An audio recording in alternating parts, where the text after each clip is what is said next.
Hi everyone, welcome back to my YouTube channel.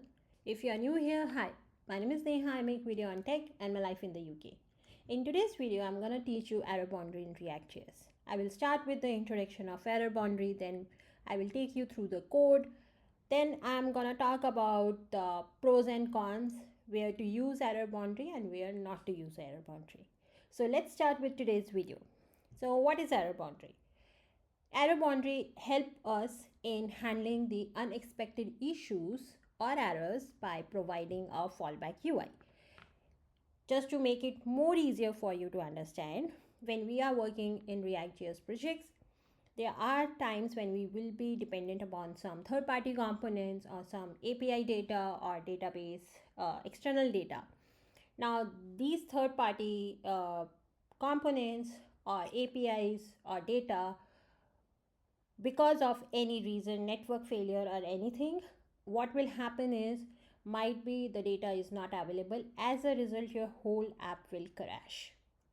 Now what error boundary does in this case is that we can, instead of crashing the whole app, we can provide the error boundaries. We can define that this is the component or this is the place where such unexpected errors can come.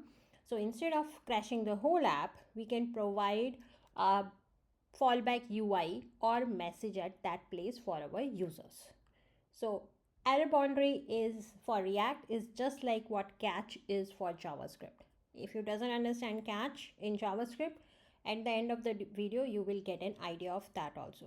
So let me explain you with the code, because I feel it would understanding in a running example would make more sense. So this is a React.js project I have set up. All I am doing is just an API request to Rick and Morty API. I have a card list. On browser it is looking like this. Everything is good. Now what I can do is I can forcefully do an error. So I am not doing a network failing, but for example I will just remove this prop. This prop is not there. So now what will happen is an error will come.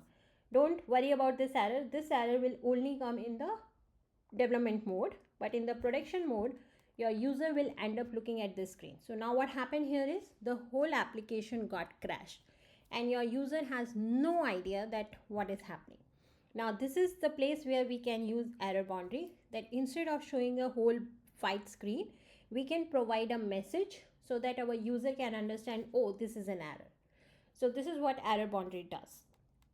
Now in React.js, we do have error boundary. Now this is a class-based. You can see this is a class-based implementation. If you have never worked with class-based, then definitely you need to, for the error boundary, you need to understand this. But there is a better way to implement error boundary, and that's this package React Error Boundary. Now why you should prefer React Error Boundary over the React Error Boundary? The first reason is this React Error Boundary doesn't require the class component.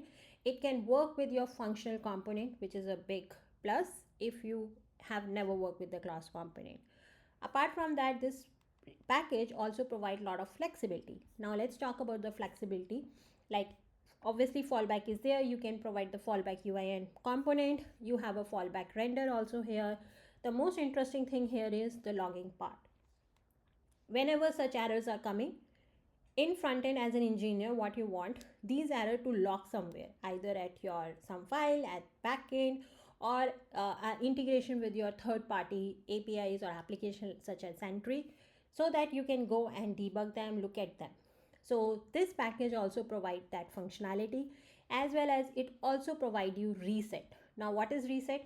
Let's assume application got crashed because of a third party API failing.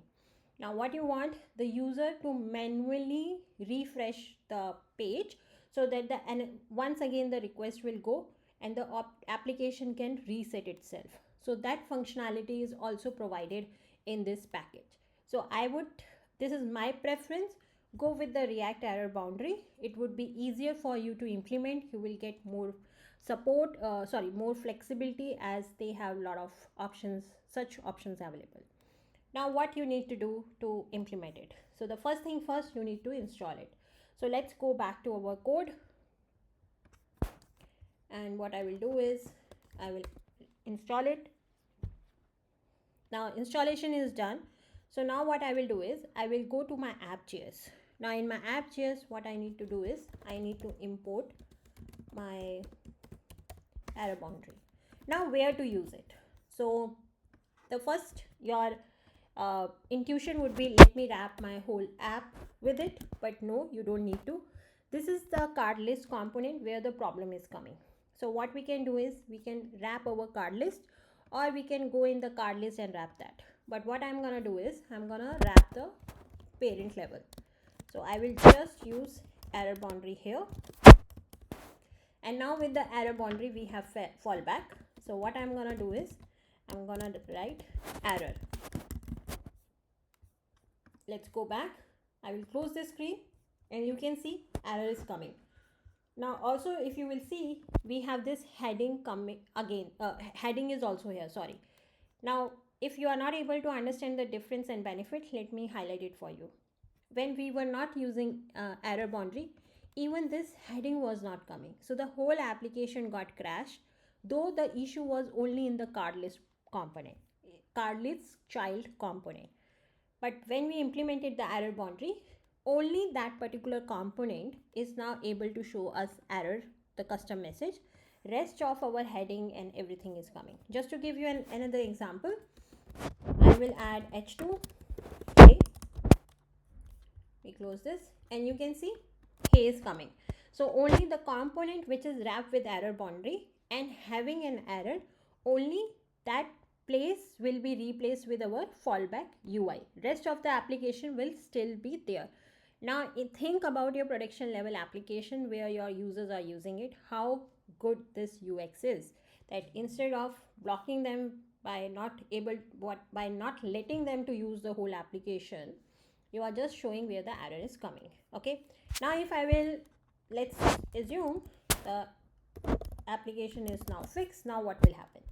So no error, so no error boundary, error fallback message will come. Okay, now next thing is, let's go to app.js. I don't want to do the inline thing. We are working in React, so error fallback. I'm gonna create the component error fallback.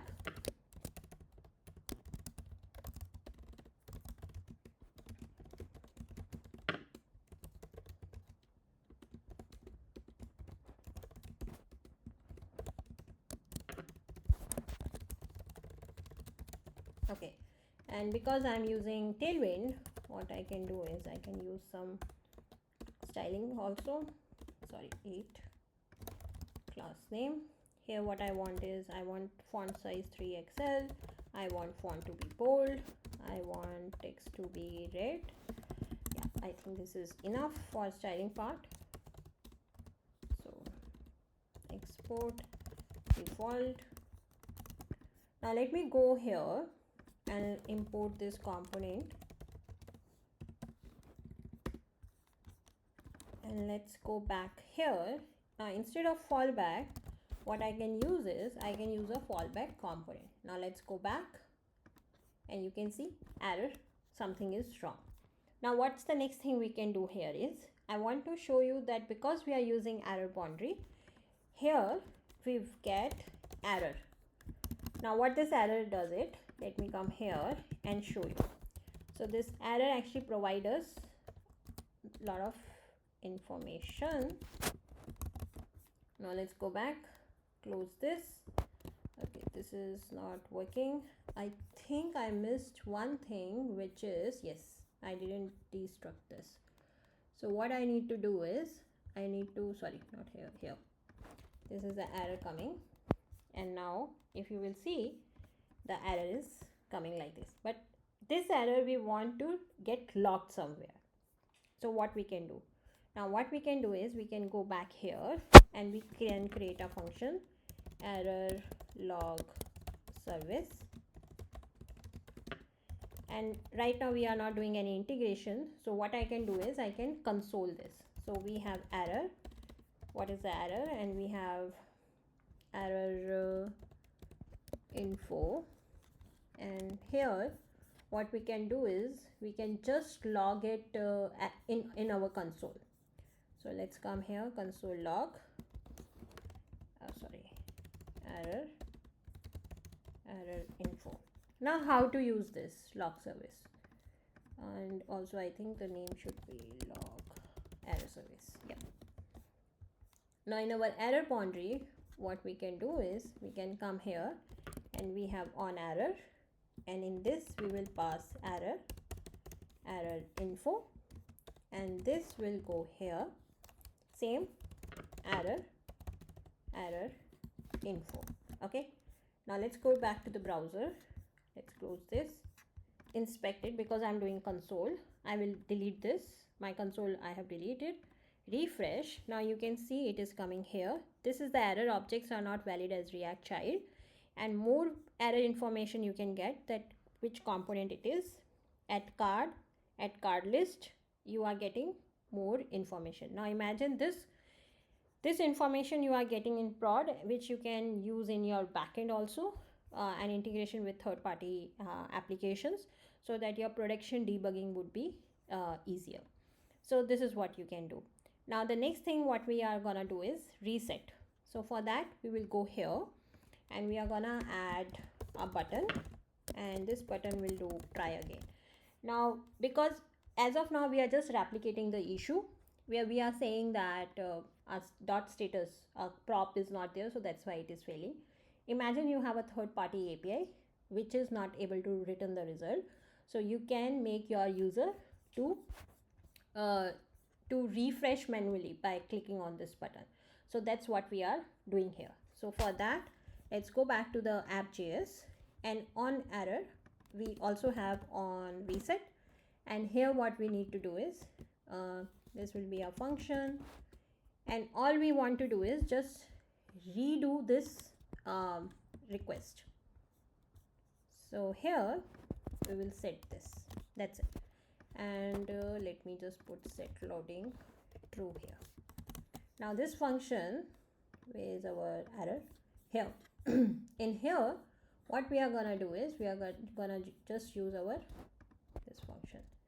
So this is reset error boundary, and on button on click we are gonna have this, and let's provide some styling part. Class name, so we want bg blue 400, text should be white, margin top should be 4, and we can have padding 2, and it should be rounded. So let's go, and you can see the button is here. And what this will do is this error won't go away, because this is a error which because I have done that, remove the prop dot status. But if you have a API thing, then when you are gonna click, you can see our request is going again, so your user can try again. So this is what you can also do with this error boundary thing.